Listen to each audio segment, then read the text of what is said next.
আসসালামু আলাইকুম বন্ধুরা, আশা করি সকলে ভালো আছেন এবং সুস্থ আছেন। প্রতিদিনের মতো কিন্তু আজকেও আপনাদের মাঝে আমি সরাসরি আপডেট নিয়ে চলে এসেছি। প্রতিদিনই আপনারা হয়তো বা খুঁজেন যে কোথায় হচ্ছে কত ডলার রেট, আর সেটা সহজ করে দেওয়ার জন্য আমি কিন্তু আপনাদের মাঝে প্রতিদিনের আপডেটগুলো দিয়ে থাকি এবং সেটা আপনারা খুব সহজে পাওয়ার জন্য একটি লাইক দিয়ে ফলো দিয়ে রাখবেন পরবর্তী আপডেট পাওয়ার জন্য। আজ কোন দেশের $1 সমান বাংলাদেশি কত টাকা, সেটাই কিন্তু আপনাদের মাঝে তথ্য তুলে ধরছি আমি।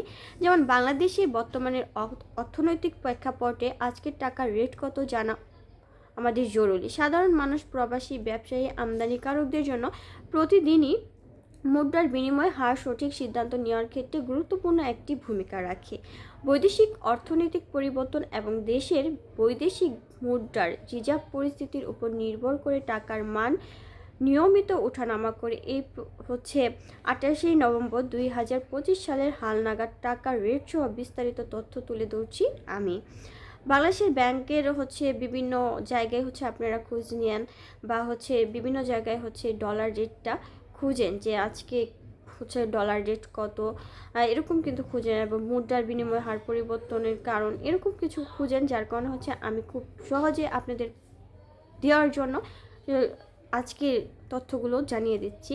ইউএস $1 121 টাকা 38 পয়সা, ব্রিটিশ পাউন্ড 160 টাকা 17 পয়সা, ইউরোর 141 টাকা 7 পয়সা, সৌদির 1 রিয়াল 32 টাকা 51 পয়সা, কুয়েতির 1 দিনার 397 টাকা 23 পয়সা, দুবাইয়ের 1 দিরহাম 33 টাকা 20 পয়সা, মালয়েশিয়ার 1 ইঙ্গিত 28 টাকা 87 পয়সা, সিঙ্গাপুরের $1 94 টাকা 98 পয়সা, ব্রুনাইয়ের $1 93 টাকা 98 পয়সা, ওমানির 1 রিয়াল 316 টাকা 69 পয়সা, কাতারের 1 রিয়াল 33 টাকা 49 পয়সা, বাহরাইন 1 দিনার 324 টাকা 30 পয়সা, চাইনিজ রিমেন্স 17 টাকা 9 পয়সা, জাপানি 1 82 পয়সা, দক্ষিণ কোরিয়ান উন 8 পয়সা, ভারতী 1 রুপি 1 টাকা 37 পয়সা, তুর্কির 1 লিয়ার 2 টাকা 92 পয়সা, অস্ট্রেলিয়ার $1 78 টাকা 94 পয়সা,